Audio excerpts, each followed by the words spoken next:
issue also in building force feedback or anything like that for this game. There's just no data to use to do it, so... Never mind. Now it does.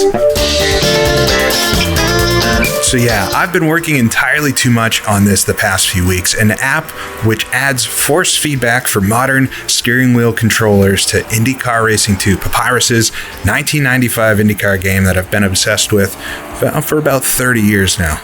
I did not think this would happen, but certain things transpired which has made something like this possible. It's just kind of built upon itself, and it's all happened pretty quick. It was just a few weeks ago that SK shared some details about a telemetry overlay that they've been working on, reading memory values out of IndyCar Racing 2 as it's running, the DOS version or the rendition version, and displaying that on the screen. And through that, I was kind of looking at it and saw that there was some physics data in there, and it quickly spiraled out of control. Before I knew it, I was developing a full app which translates those physics values into force feedback, learning all about direct input and C++ and GitHub and all those fun things. But I'm really happy so far in what I've been able to accomplish, taking that physics data and translating it into forces that can be felt on the steering wheel. It is so weird to play this game with forces as you're driving. You feel things that you didn't really know were happening to the car. It's somehow a lot easier in general to drive the game. I guess that's probably not surprising, but feeling things,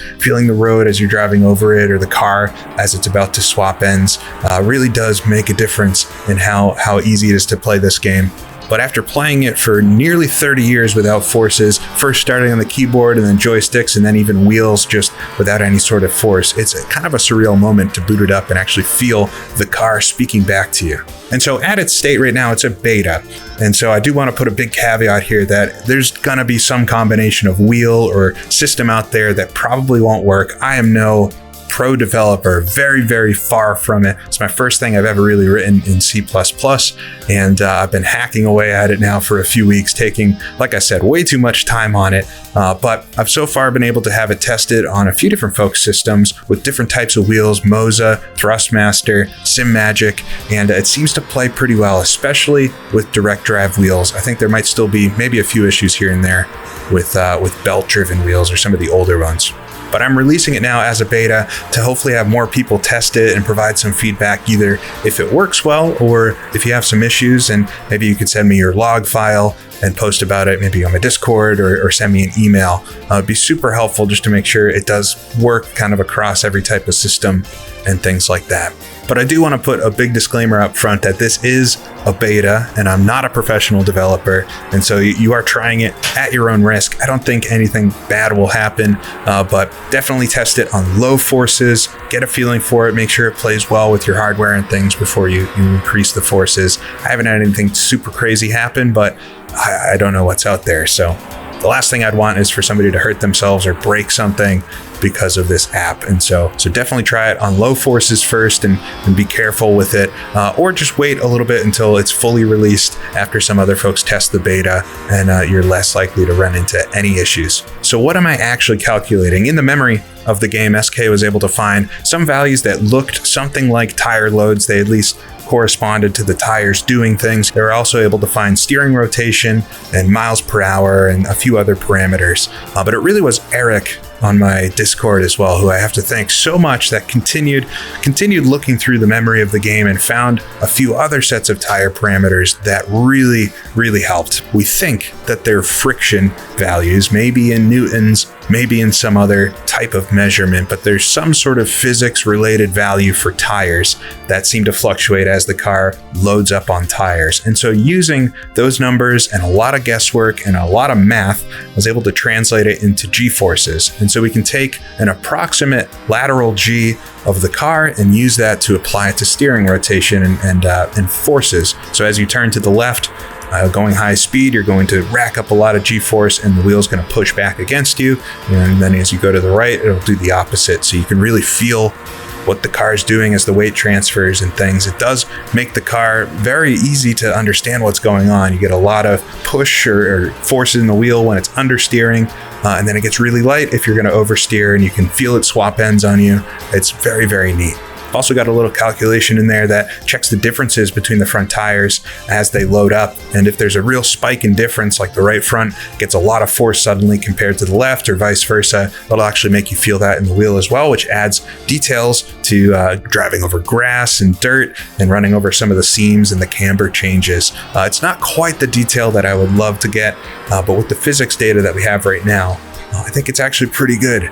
It definitely gives you a good sense of what's going on, and the feedback that I've gotten from folks testing it is that it really adds a lot to the game, makes it feel a whole lot more modern. Couple it with the rendition version of IndyCar Racing 2 that lets you have the HD graphics and everything, and it almost feels like a completely different game. Definitely not something from 1995.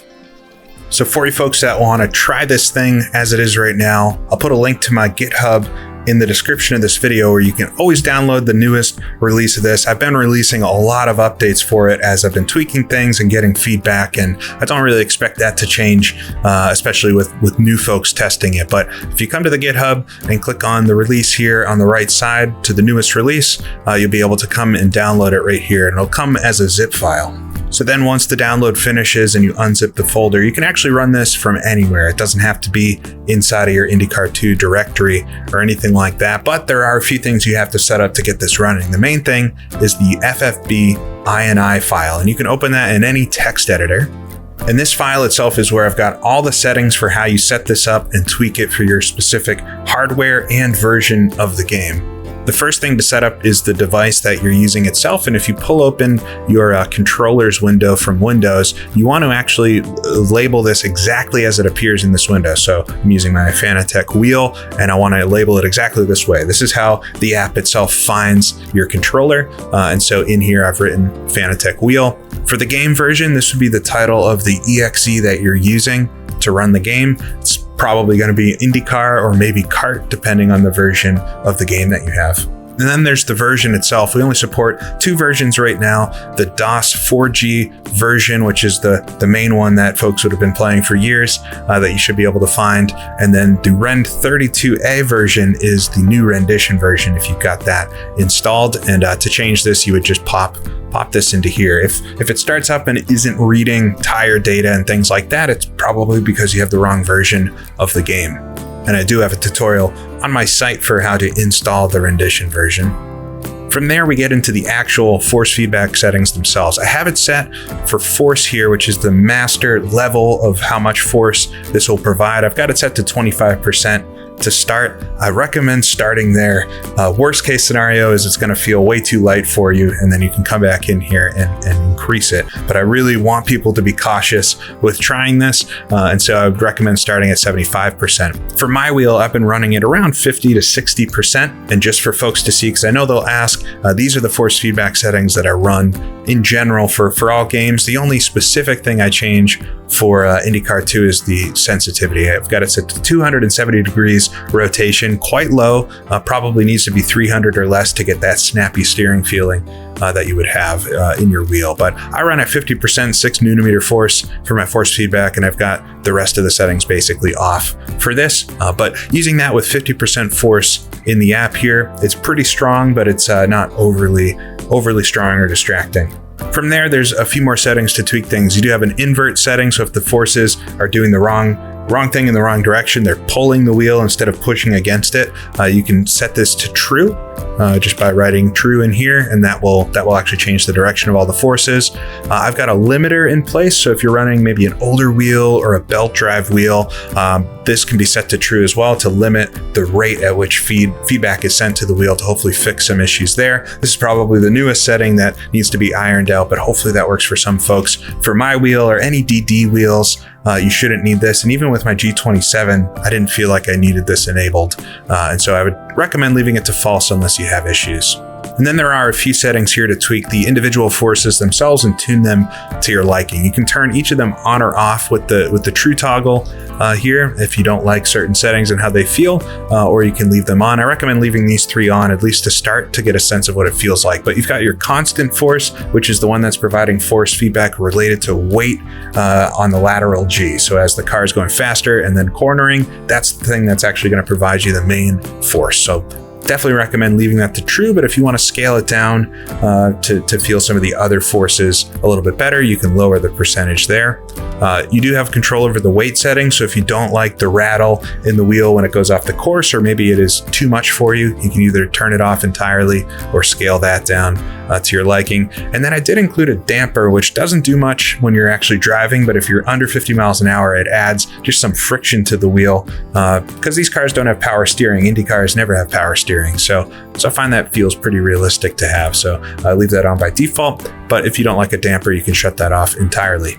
And then I did leave in spring settings. This doesn't really have anything to do with the physics, but if you just want a centering spring for your wheel, you can turn this on, which would allow it to have a centering spring. I think that's going to interfere with the other effects, so I wouldn't really recommend running the spring with the other ones, but you can, of course, experiment on your own. So once you've got the INI settings tweaked and everything, start the game, head into a testing session or something, and then start your FFB app. I'd run it as administrator. It's going to prompt you to do that anyway, since it needs to read the memory values from the game. That's required. And then you'll see the app start, and the app itself just displays the telemetry that's being used to actually do the calculations, as well as some of the calculation data just to be helpful for it. But you don't need to have the window itself open. You can minimize it or whatever, but you should see the DLAT and DLONG values populate. That means it's reading data from the game all right. That's your coordinates on the map. And if I roll forward just a little bit here, you're going to see them start to change, as well as the speed going up. That is all good stuff. That means it's reading the game data for myself.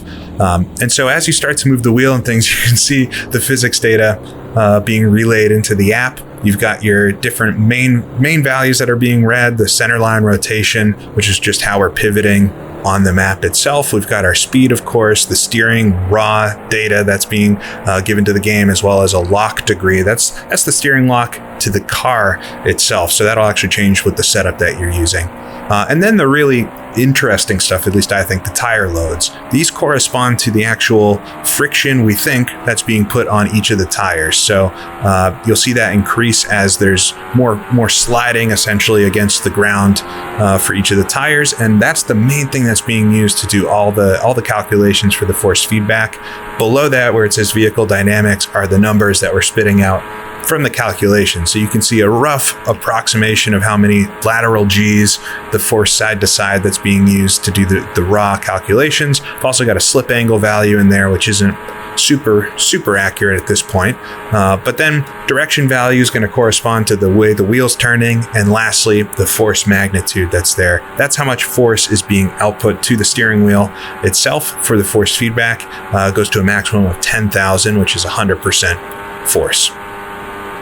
So if the app's reporting data, you should be feeling things on the wheel. If you're not feeling things on the wheel, maybe check the controller. You can close down the app, make some tweaks to the INI file, and then reopen the app to see those tweaks. You don't have to shut down the game or anything like that.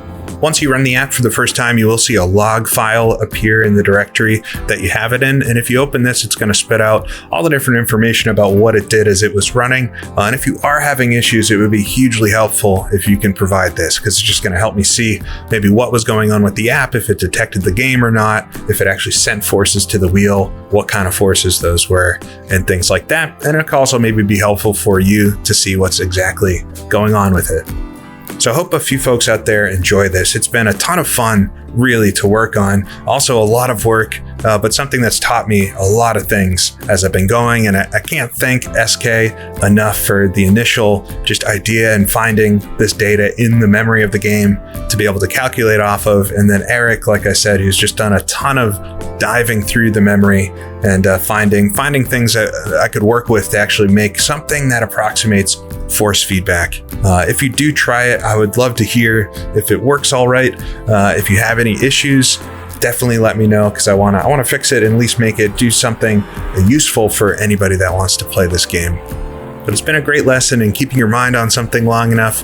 You never really know what's going to be possible, and all of the things that have come out for this game in the past year, couple of years with rendition, finally having HD graphics for it, and better support for all the mods and things in that version, and now force feedback, at least working for some folks and hopefully working for everybody soon.